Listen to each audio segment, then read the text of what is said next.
The Hung Jury is not really a new weapon. It's a Nightfall adept weapon that has been out since Season of the Splicer, having its perk reprised twice already. It's a 180 RPM scout rifle, which typically requires 4 shots in total in order to kill inside of PvP, sitting at a 1-second time to kill. Most other popular PvP scout rifle options, such as the 𝚕𝚒𝚜 and the Polaris Lance, which are both 150 RPM high impact frames, are able to kill Guardians in 3 total shots, sitting at a 0.8 second TTK instead. Now, the thing that makes Hung Jury such a powerhouse compared to the other scout rifles is that it's a 180 RPM scout rifle that can roll with box breathing, allowing it to 3-tap to the head, killing Guardians under any resilience in 0.67 seconds, which is identical to the time to kill of an aggressive frame SMG such as the Immortal and the 𝚖𝚜𝚜𝚜 SMG. Or, if you're familiar, it's also very similar to the pre-nerf Not Forgotten back when it was still a 180 hand cannon. Basically, if you don't know what box breathing is, it's a perk that if you aim down sight for 1.5 seconds, it increases the precision damage of your first shot. The damage increase on this weapon specifically is a little buggy, dealing around 94 to 100 damage, but it should still be enough to kill Guardians under any resilience if you hit all headshots. This means that in long-range maps such as Rusted Lands, Widow's Court, Eternity, and so on, you will have a much more favorable matchup against other popular scout rifle options. I went flawless just trying to get clips for this video since the Trials map last week was Rusted Lands, and here's how it went. Before I talk more about this weapon, I do want to clarify that in 6v6, especially in closer range maps, this weapon will feel terrible to use since a scout rifle typically have a higher zoom value than most other primaries, making it very jarring to aim at targets moving right in front of you. I like to pair this weapon with Dawnblade since you can use heat rises to take off angles from high up in the air with minimal risk when pairing it with Icarus Dash and Phoenix Dive. It's also worth mentioning that it's not ideal to use only one general area every single round since you'd become very predictable, which defeats the purpose of using heat rises to get off angles. Going back to the weapon itself, I usually pair box breathing with the rapid hit and Omolon Fluid Dynamic combo. This allows me to get 98 to 100 stability consistently for the first 3 shots,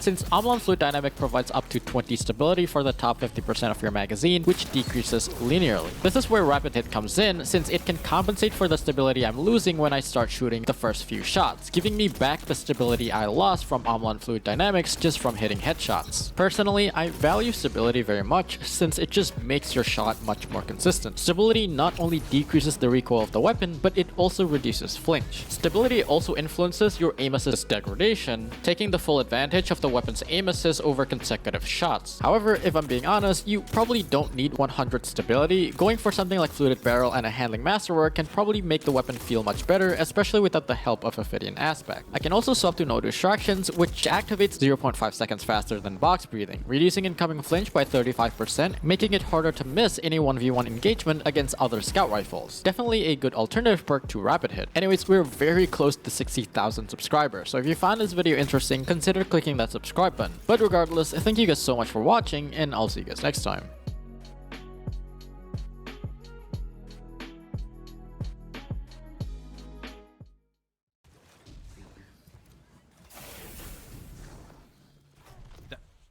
What? Mate, they instant Wow. One was immediately floating Wait, all the way up in the is he on the sky. sauce?